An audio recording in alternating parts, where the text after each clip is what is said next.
How's it going out there, YouTube? My name is Jesse and I'm back for another comic book video. This is going to be part 2 on the healing factor. This is going to be my top 10 individuals with a healing factor. But first, when I was doing the last video, I realized that I forgot to mention a group. I was going to include him on the list as an individual, and then I found out that they were a group. So I'm going to list them as a group, and then we're going to do the top 10. Now, there's a couple of people who I'm not going to mention on the top 10 list.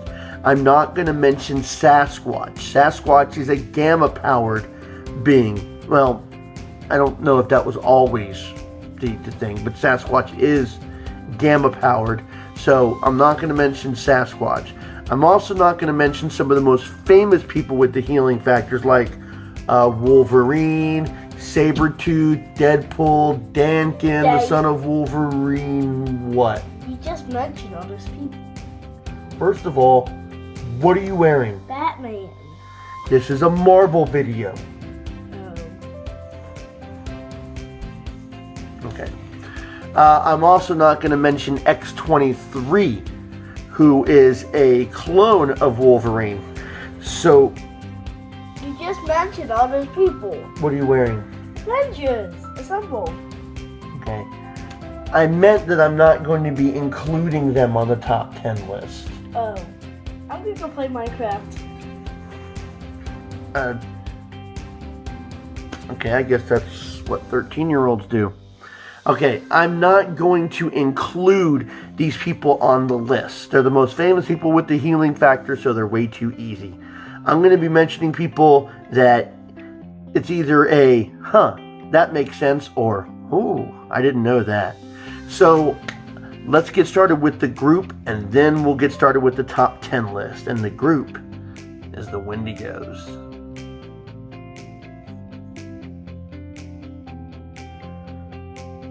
The Wendigo.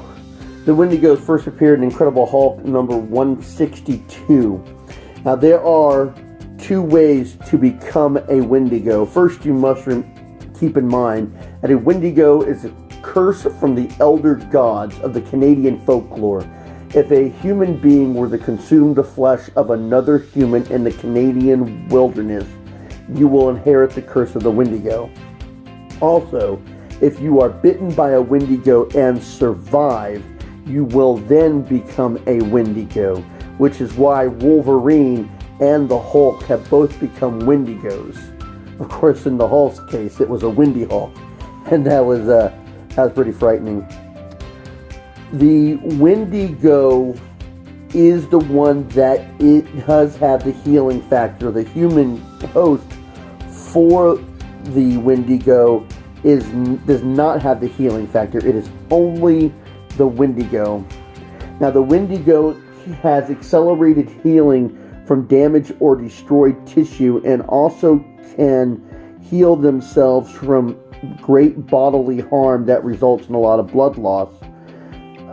Wendigo was sliced by Wolverine's adamantium claws, and he was able to fully heal in a matter of seconds. Their healing factor is so powerful that they can regenerate severed limbs or missing organs. The Wendigos are also immune from all Earth-known diseases and are immortal, as in the state of they are immune to aging. The only way to kill a Wendigo is by releasing the host from the curse. And that is the only way to stop the Wendigo once and for all. Okay, now that we got the group out of the way, let's go ahead and start with number 10, number 9, and number 8. And these three are so undeniably Marvel, especially number 10. So, let's get started. Coming in at number 10, Captain America. Captain America Steve Rogers first appeared in Captain America number 1 in 1941. His healing factor is due large in part to the super soldier serum in his blood. The serum has bonded with his white blood cells, which means that his body can fight off any microbe, foreign body, or pathogens that would keep him from being healthy. He's immune to any defections, disease, disordered, and cannot become intoxicated by drugs, alcohol, or impurities. This means that his body is physically perfect when it comes to anything like that. He is immune to hypnosis or any gases, and like I said, he's just genetically perfect. He did have his eyes incapacitated by Emir Zola, and he was able to regenerate them. He was also shot in the head and was able to recover from that, but he was unconscious for 6 weeks as a result. It is mostly the super soldier serum that keeps his body the way it is, and it's also a function of his willpower as well. Steve Rogers is also completely healed from severe third-degree burns when he had grabbed a structure fire, but that healed within a matter of seconds to minutes. Coming in at number 9, Spider-Man. Spider-Man, Peter Parker, first appeared in Amazing Fantasies number 15 in 1962. Spider-Man's healing factor allows him to regenerate from harm at an accelerated rate. When he got bitten by the radioactive spider, it actually repaired his eyesight, therefore he did not need glasses anymore. He was once blinded by the masked marauder, but was able to recover from this within a couple of hours. He also had acid splashed in his face, and he was able to recover from that, although his superhuman durability may have played into part of that. Spider-Man has suffered from third-degree burns, but has been able to completely recover from those within a matter of days. He has a high tolerance to drugs and diseases, and one time when he was taking on Swarm, he wasn't able to be incapacitated until he had thousands of bee stings. His unique physiology allowed him to even recover from the effects of vampirism before it was able to fully turn him over into a vampire. He does have a normal tolerance to alcohol, so if he wanted to, he can get drunk. Even though he does have an accelerating healing factor, he has admitted it is not, as he states, Wolverine quick. Coming in at number 8, Mystique. Mystique, Raven Darkholme, first appeared in Ms. Marvel number 16 in 1978 as a cameo. She had her first full appearance in Ms. Marvel number 18 in the same year. Mystique has a healing factor due to the nature of her mutant ability. Her mutant ability allows her to repair or regenerate from minor or near-death injuries in a short period of time. She is also immune to all diseases and resistant to most toxins. Her aging process has also been slowed down due to her mutant ability, and she is probably closer to age of 100 years or older. Her mutant ability also gives her a natural defense against about her mind being telepathic attacks, highly resistant to telepathic attacks. Now, coming in at number 7 and number 6. Every time I hear number 7 civilian name, I keep kicking myself because I'm like, oh, I really should have known that. Why didn't I pick up on it? Now, number 6 is interesting because in the 2000 X-Men Evolution cartoon, this character was portrayed as male, and in the comic books, this character is decidedly female. So let's go ahead and cover those two now. Coming in at number 7, Mr. Sinister. Mr. Sinister, Nathaniel Essex, first appeared in X-Men 221 in 1987. Nathaniel Essex has a mastery of all the DNA in his body. To this extent, he can rapidly regenerate damaged or destroyed tissue at a very accelerated rate.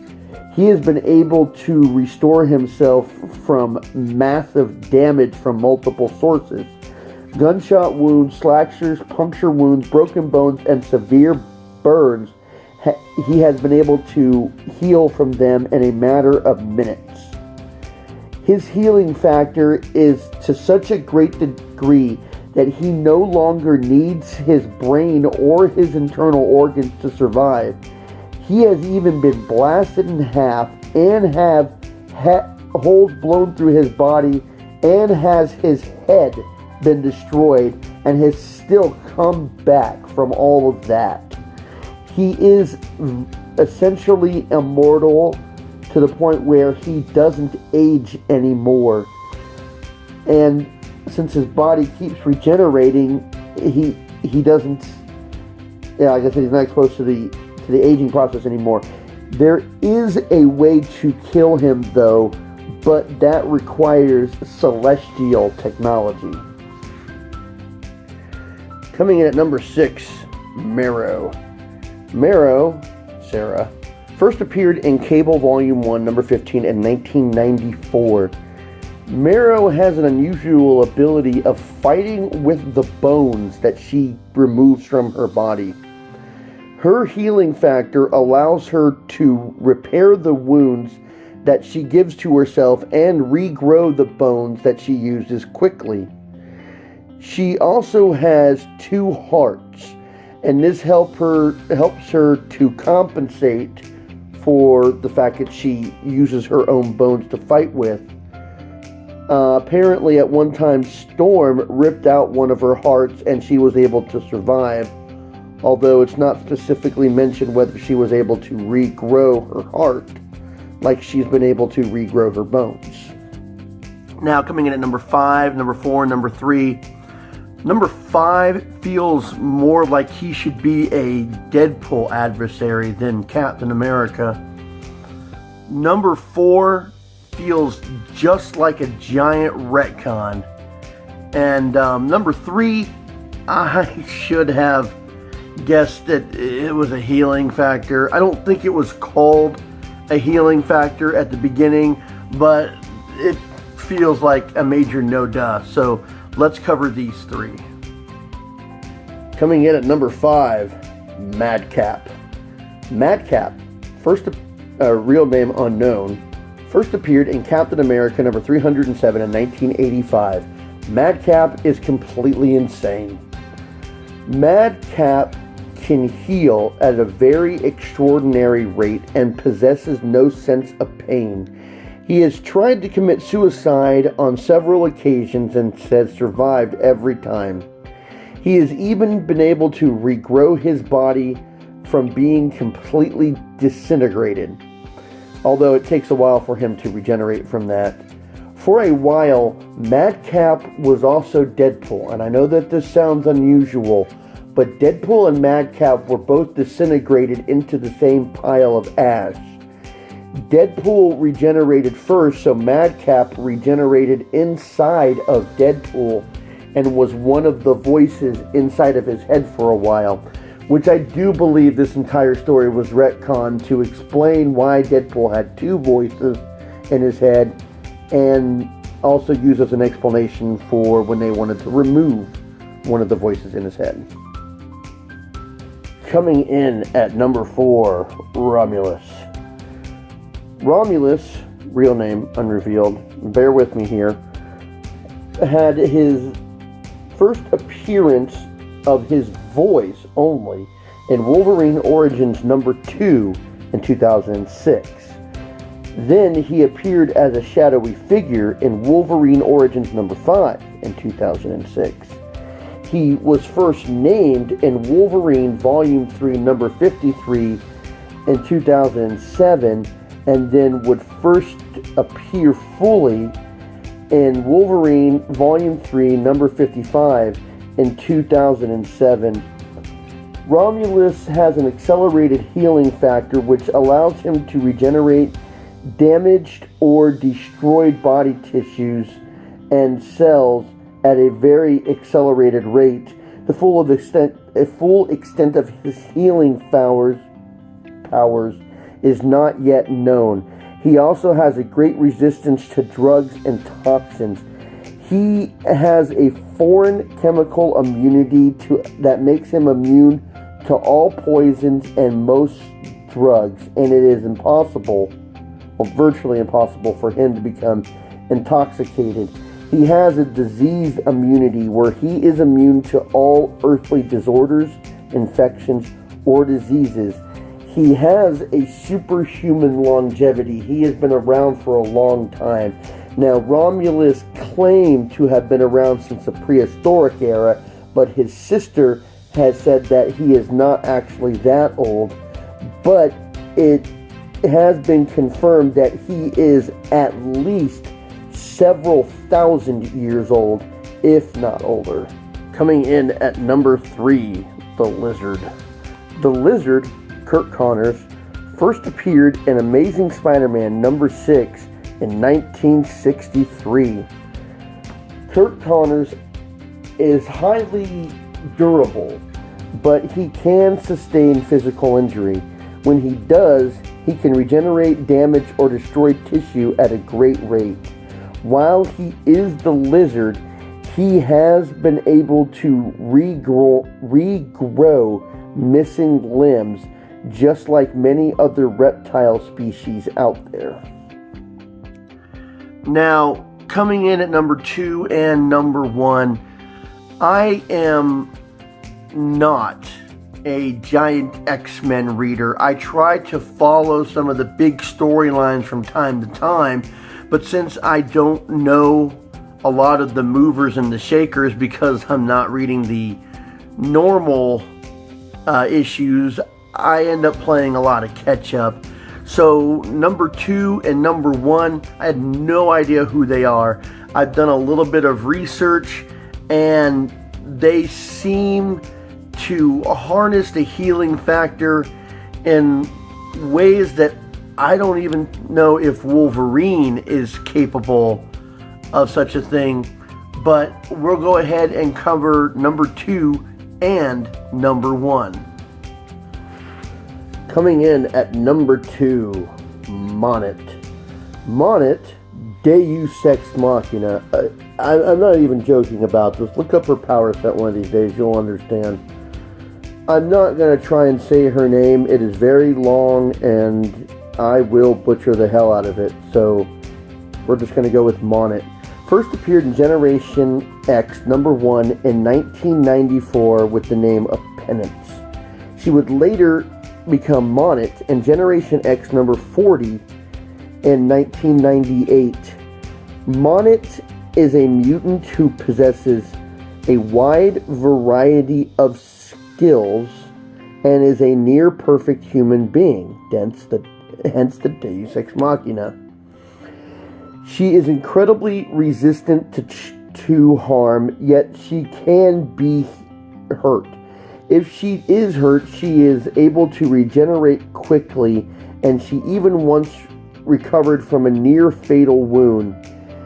The effects of her healing factor has also made her highly resistant to disease, toxins, and she has possibly stopped aging.